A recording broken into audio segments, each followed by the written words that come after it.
এখন ফটোত তেওঁ বন্তি জ্বলাইছিলে, দিয়া জ্বলাই পেলাই শ্ৰদ্ধাঞ্জলি জনাইছিলে। কিন্তু এই ফটোখনতো আমি দেখিছিলোঁ ইমান অপমান, সেই ফটোখনতো আমি দেখিছিলোঁ সেই বিশেষ প্ৰশাসনৰ ব্যক্তিগৰাকীয়ে তেওঁ জোতা পিন্ধি পেলাই শ্ৰদ্ধাঞ্জলি জনাই আছে। গতিকে এই গোটেই কাৰ্যখিনি জুবিনদাৰ মৃত্যুৰ 3 দিনলৈকে যে শ্ৰদ্ধাঞ্জলি জনোৱা নহ'ল, আৰু তাৰ পিছতো বিশ্ববিদ্যালয়ৰ উপাচাৰ্য শম্ভুনাথ সিঙে বাৰে বাৰে ডোন্ট মেক থিংছ ফানি বুলি ক'লে। মানে ইমান এটা গভীৰ বিষয় তেওঁ কিয় ক'ব পালে, আৰু সেই শম্ভুনাথ সিঙৰ নেতৃত্বত কিদৰে তেজপুৰ কেন্দ্ৰীয় বিশ্ববিদ্যালয় অসম আন্দোলনৰ প্ৰতিশ্ৰুতিত ফলশ্ৰুতিত জন্ম হোৱা এখন বিশ্ববিদ্যালয়ত তিল তিলকৈ ধ্বংসৰ গৰিহণাত ঠেলি দিয়া হৈছে, সেই কথাখিনি আপোনালোকক ব্যক্ত কৰিব বিচাৰিছোঁ। শম্ভুনাথ সিং কোন? শম্ভুনাথ সিং এজন বিজেপি আৰু RSSৰ ছত্ৰছায়াত পালিত এজন একাডেমিক্সৰ মানুহ। মই এইটো কাৰণেই কৈছোঁ, 2022 চনত পাটনা উচ্চতম ন্যায়ালয়ে পাটনা বিশ্ববিদ্যালয়ৰ উপাচাৰ্য হিচাপে তেওঁক নিযুক্তি দিয়াৰ পাছত পাটনা উচ্চতম ন্যায়ালয়ে তেওঁৰ নিযুক্তি খাৰিজ কৰিছিল। আৰু এইটো আমি কোৱা কথা নহয়, এইবোৰ বাতৰি কাকত, এইটো ইণ্ডিয়ান এক্সপ্ৰেছ, ইয়াতে স্পষ্টকৈ আছে যে পাটনা হাইকোৰ্টে তেওঁৰ যিটো এপইণ্টমেণ্ট প্ৰচিডিউৰ আছিল পাটনা বিশ্ববিদ্যালয়ত, সেইটো সমূলি এটা মিছা এপইণ্টমেণ্ট, তেওঁ বক্ৰ পথেৰে গৈ পেলাই যে ৰিক্ৰুটমেণ্টৰ প্ৰচিডিউৰটো ভুল আছিলে, সেই কথাটো ইয়াত সন্নিৱিষ্ট আছে। মই আৰু এটা আপোনালোকক বাতৰি কাকতৰ দেখুৱাইছোঁ, পৃষ্ঠা দেখুৱাব বিচাৰিছোঁ। এই পৃষ্ঠাটো হ'ল দ্য টেলিগ্ৰাফৰ হয়, আৰু ইয়াত লিখিছে the court order to lodge FIR against ex vice chancellor of Patna university. তাত প্ৰত্যেকটো পৃষ্ঠাই লিখা আছে তেওঁৰ দুৰ্নীতিৰ দস্তাবেজ। এই দুৰ্নীতিৰ সদাগৰজনক কোনজন ব্যক্তি কাৰ প্ৰৰোচনাত তেজপুৰ বিশ্ববিদ্যালয়ৰ VC পতা হ'ল, তেজপুৰ বিশ্ববিদ্যালয়ৰ আপোনাৰ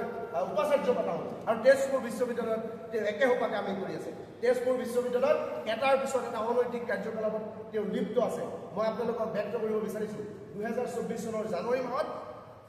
ডেপুটি ৰেজিষ্ট্ৰাৰ অৰ্থাৎ উপপঞ্জীয়কৰ পদৰ বাবে 774গৰাকী আবেদনকাৰীৰ ভিতৰত 60জনকাৰী আবেদনকাৰীক স্ক্ৰিনিং কৰা হৈছিলে ইণ্টাৰভিউৰ কাৰণে। কিন্তু স্ক্ৰিনিং প্ৰচিডিউৰৰ পিছত আজিলৈকে সেই নিযুক্তি দিয়া নহ'ল। তাৰ কাৰণবোৰ আপোনালোকে জানিলে আচৰিত হ'ব। হিন্দী বা ইংৰাজীত কথা কোৱা কিছুমান ব্যক্তিৰ পৰা সেই যি 60গৰাকী ব্যক্তিসকলক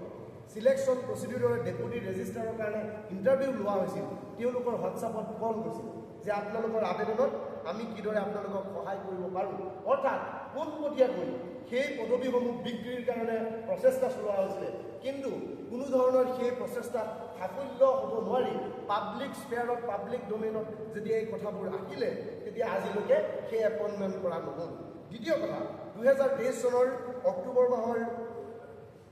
ডেপুটি ৰেজিষ্ট্ৰাৰ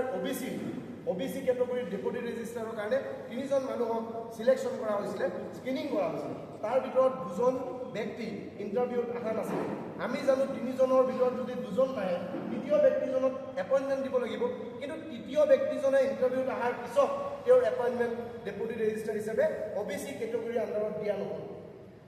তাৰপিছত সেই কেটেগৰীৰ আণ্ডাৰত OBC যিটো ডেপুটি ৰেজিষ্ট্ৰাৰ পোষ্ট, সেই পোষ্টটো আনৰিজাৰ্ভলৈকে কনভাৰ্ট কৰি তেওঁ মনে সজাকৈ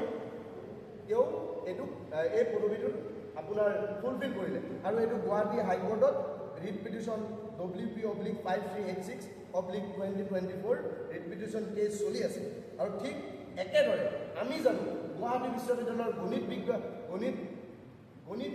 যিটো আপোনাৰ বিভাগ আছে, সেই গণিত বিভাগৰ আৰু ফিজিক্স বিভাগৰ তলত এখন কম্পিউটাৰ চেণ্টাৰ আছে। মই তেজপুৰ বিশ্ববিদ্যালয়ৰ এজন প্ৰাক্তন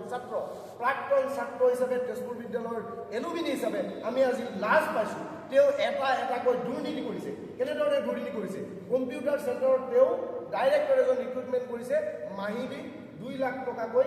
চেলাৰী দি পেলাই, আৰু এইটো সম্পূৰ্ণ নীতি বহিৰ্ভূতভাৱে এটা নিযুক্তি প্ৰক্ৰিয়া। তাৰপিছত এনেকুৱা বহুত ধৰণৰ কথা আছে। ব্ৰজবন্ধু মিশ্ৰ যিগৰাকী ওড়িশাৰ ব্যক্তি হয়, ওড়িশা ষ্টেটৰ পৰা আহি পেলাই তেওঁ ইয়াত ফাইনেন্স অফিচাৰ হিচাপে নিযুক্তি লাভ কৰিছে। তেওঁ ফাইনেন্স ছেক্ৰেটাৰী হয়, ফাইনেন্স অফিচাৰ তেওঁৰ কাৰ্যকলাপ ইতিমধ্যে সম্পূৰ্ণ হৈছে। কিন্তু কাৰ্যকলাপ সম্পূৰ্ণ হোৱাৰ পিছতো ভাইচ চেঞ্চেলৰজনে লুণ্ঠন ৰাজ চলাই ৰাখিবৰ কাৰণে, পইচাৰ আপোনাৰ এটা চক্ৰ চলাই ৰাখিবৰ কাৰণে সেই ব্যক্তিজনক তেওঁৰ কাৰ্যকাল আকৌ এক্সটেনশ্যন কৰা হৈছে, যিটো সম্পূৰ্ণৰূপে UGC গাইডলাইনক ভায়লেঞ্চ কৰে। ঠিক তেনেদৰে যাদৱ চন্দ্ৰ নাথ নামৰ এজন ব্যক্তি যিজনক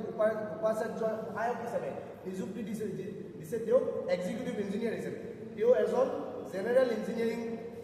কোৰ্চ কৰা ব্যক্তি তেওঁ বিটেক লৈছিলে বিটেক ডিগ্ৰী লৈছিলে আপোনাৰ ডিষ্টেঞ্চ কোৰ্চৰ পৰা যিটো UGCৰ গাইডলাইন সম্পূৰ্ণৰূপে UGC এইটো স্বীকৃতি নিদিয়ে যে সেই মানুহজনক ইউনিভাৰ্চিটিত এপইণ্ট কৰিব পাৰে এজ এ এক্সিকিউটিভ ইঞ্জিনিয়াৰ আৰু সেই মানুহজনক কোনটো স্বাৰ্থত ৰাখি পেলাই তেওঁলোকে কি ধৰণৰ চিণ্ডিকেট চলাইছে সেই কথাটো আমি আজি সুধিব বিচাৰিছোঁ ঠিক একেদৰে তেজপুৰ ইউনিভাৰ্চিটিৰ চেণ্ট্ৰেল লাইব্ৰেৰী আছে আমি জানো চেণ্ট্ৰেল লাইব্ৰেৰীৰ কেন্দ্ৰীয় গ্ৰন্থাগাৰত তেওঁ বেণ্ডৰ আনিছে 5গৰাকী বেণ্ডৰ ক'ৰ পৰা আনিছে দিল্লীৰ পৰা আনিছে আমাৰ অসমত বেণ্ডৰ নাই 30জন মানুহে যদি এপ্লাই কৰিছিলে সেই মানুহবোৰ যোগ্য মানুহ আছিল সেই মানুহসকলক কিয় তেওঁ নিযুক্তি দিয়া নাছিলে সেই মানুহৰ সেই বেণ্ডৰবোৰক তেওঁ কিয় বাহিৰৰ পৰা আনিলে ঠিক সেইদৰে আমি জানো উপাচাৰ্যই আৰু এটা বহুত ডাঙৰ এলিগেশ্যন নহয় সঁচা কথা আৰু এই কথাটো পাব্লিক ডমিনত একদম ধুনীয়াকৈ ভিডিঅ'খিনি আপোনালোকক দি দিম আৰু উইথ প্ৰপাৰ ডকুমেণ্টেশ্যন আপোনালোকক দি দিম ভাইচ চেঞ্চেলৰ এজন নিজৰ ঘৰলৈকে যেতিয়া দিল্লীলৈকে যায় তেতিয়া তেওঁ যিমান খৰচ হয় গোটেই খৰচটো ইউনিভাৰ্চিটিৰ আপোনাৰ মানে মন্ত্ৰালয়ৰ ফালৰ পৰা মানে UGCৰ ফাণ্ড খৰচ কৰি পেলাই তেওঁ কিছুদিন পিছে ঘৰত গৈ থাকে আৰু এটা কথা আপোনালোকে শুনিলে আচৰিত হ'ব তেওঁ যেতিয়া ঘৰত যায় তেওঁ যেতিয়া অফিচিয়েল আনঅফিচিয়েল কামত দিল্লীত যায় তেতিয়া তেওঁ কোনো ডিপাৰ্টমেণ্টৰ হেডক দিনত DSW কাকো মানে জনাই নাযায় তেওঁ ডাইৰেক্ট যায় আৰু সেই সময়ত সকলো কাম বিকল হৈ থাকে তেওঁলোকে তেওঁ অনলাইন মোডত ইউনিভাৰ্চিটিখন চলাব বিচাৰে কিন্তু আজিৰ দিনত ইউনিভাৰ্চিটিখন কমপ্লিটলি আমি দেখিছোঁ যি সময়ত 2016, 17, 15 চনত তেজপুৰ বিশ্ববিদ্যালয় শীৰ্ষত ভাৰতৰ 5খন বিশ্ববিদ্যালয়ৰ পৰা ভিতৰত এখন বিশ্ববিদ্যালয় আছিল কিন্তু কি কাৰণত আজি 50খন বিশ্ববিদ্যালয়ৰ ভিতৰতো এখন বিশ্ববিদ্যালয় হৈ থাকিব নোৱাৰিলে যে এই NIFৰ ৰেংকিঙৰ মানদণ্ড যে NIRF ৰেংকিঙৰ মানদণ্ড ইমান তললৈকে আহিলে কি কাৰণে আহিলে আৰু তাৰ মূল নায়কজনে হ'ল তিলকৈ আমাৰ বিশ্ববিদ্যালয়ৰ ধ্বংসৰ গৰাহলৈ ঠেলি নিয়া মানুহজন হ'ল এই বৰ্তমানৰ ভাইচ চেঞ্চেলৰ শম্ভুনাথ সিং RSSৰ দ্বাৰা পৰিচালিত এজন ব্যক্তি মই RSSৰ বিজেপিৰ দ্বাৰা পৰিচালিত বুলি এইটো কাৰণেই ক'ব বিচাৰিছোঁ তেওঁৰ ইমান অনিয়ম ইমান দুৰ্নীতি তাৰ পিছতো তেওঁক কিয় ইয়াত এতিয়ালৈকে য'ত পাব্লিক ৰিলেশ্যন অফিচাৰজনে যোৱাকালি অপেনলি কৈছে তেওঁৰ বিৰুদ্ধে ইমান এলিগেশ্যন আনি তাৰপিছতো কিয় কোনো ব্যৱস্থা গ্ৰহণ কৰিব পৰা নাই আপোনালোকে আৰু আচৰিত হ'ব শুনিলে যে সেই ব্যক্তিগৰাকীৰ বিৰুদ্ধে যেতিয়া কোনো মানুহে কোনো অভিযোগ আনে বা কিবা এডমিনিষ্ট্ৰেশ্যন কিবা কমপ্লেইন লৈ যায় তেতিয়া তেওঁক ছাছপেনশ্যন কৰা হয় বা ছাছপেনশ্যন কৰাৰ ভাবুকি দিয়া হয় অন্য এটা গুৰুত্বপূৰ্ণ বিষয় আপোনালোকক জনাব বিচাৰিছোঁ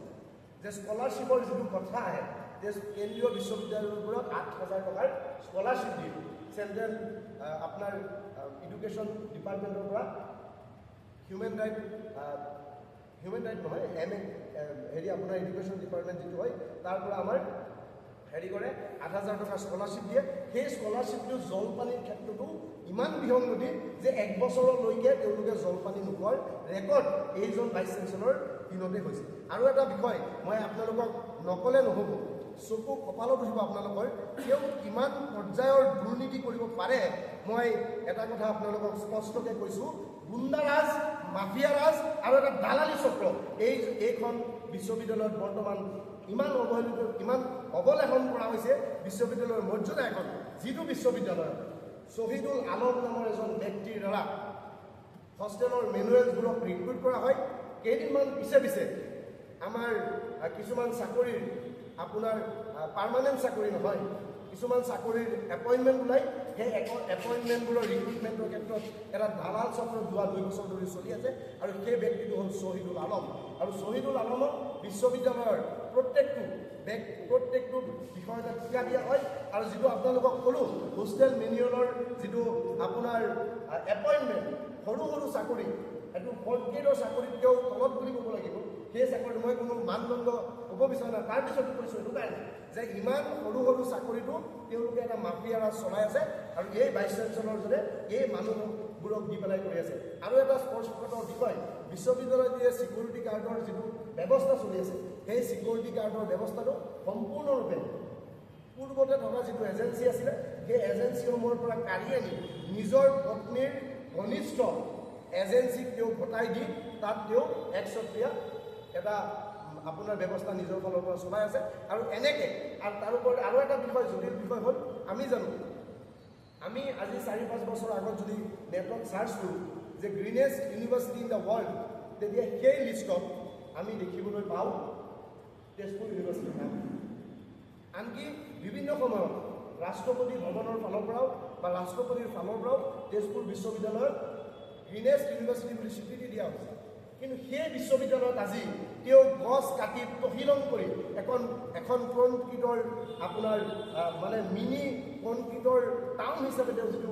কনভাৰ্ট কৰিব বিচাৰিছে আৰু তাত মই অতি দুখেৰে ক'ব বিচাৰোঁ বিশ্ববিদ্যালয়ত এছেঞ্চিয়েল নামৰ এটা কমপ্লেক্স আছে এই এছেঞ্চিয়েল কমপ্লেক্সৰ ওচৰত এটা য়েলো বেম্বো এনডেঞ্জাৰ্ড স্পেচিছ আছিলে সেইবোৰ কাটি তহিলং কৰিছে মানে সেই মানুহজনৰ এই বিশ্ববিদ্যালয়টোৰ ইতিহাস এই বিশ্ববিদ্যালয়টোৰ যিটো গুণ গৰিমা আৰু অসমীয়া মানুহৰ আৱেগ আৰু ইমান মানুহ শ্বহীদ হোৱাৰ ফলত এখন ফলশ্ৰুতি যি কেন্দ্ৰীয় বিশ্ববিদ্যালয় হৈছে সেই বিশ্ববিদ্যালয়ৰ তিলকৈ ধ্বংসৰ গৰাখলৈ তুলি নিছে আজি প্ৰেছ মিটটোৰ জৰিয়তে এইটোৱে অসমৰ ইতিমধ্যে আমাৰ বিৰোধী দলপতি দেৱব্ৰত শইকীয়া ডাঙৰীয়াই গভৰ্ণৰক এই কথাখিনি জনাইছে আমাৰ বিভিন্ন অসমৰ শৈক্ষিক বৌদ্ধিক মহিলাই বিভিন্ন ছাত্ৰ সমাজে এই কথাবোৰ জনাইছে আমি আকৌ অসমৰ গভৰ্ণৰ ডাঙৰীয়াক ৰাজ্যৰ শিক্ষামন্ত্ৰী ডাঙৰীয়াক মুখ্যমন্ত্ৰী ডাঙৰীয়াক আকৌ এটা জনাব বিচাৰিছোঁ যদি আপোনালোকে সঁচাকৈ অসমখনক ভাল পায় শম্ভুনাথ সিং নামৰ ব্যক্তিজনক ইমিডিয়েট যিকোনো খবৰৰ বাবে যোগাযোগ কৰক 7099017330 লগতে 7099017110 নম্বৰত।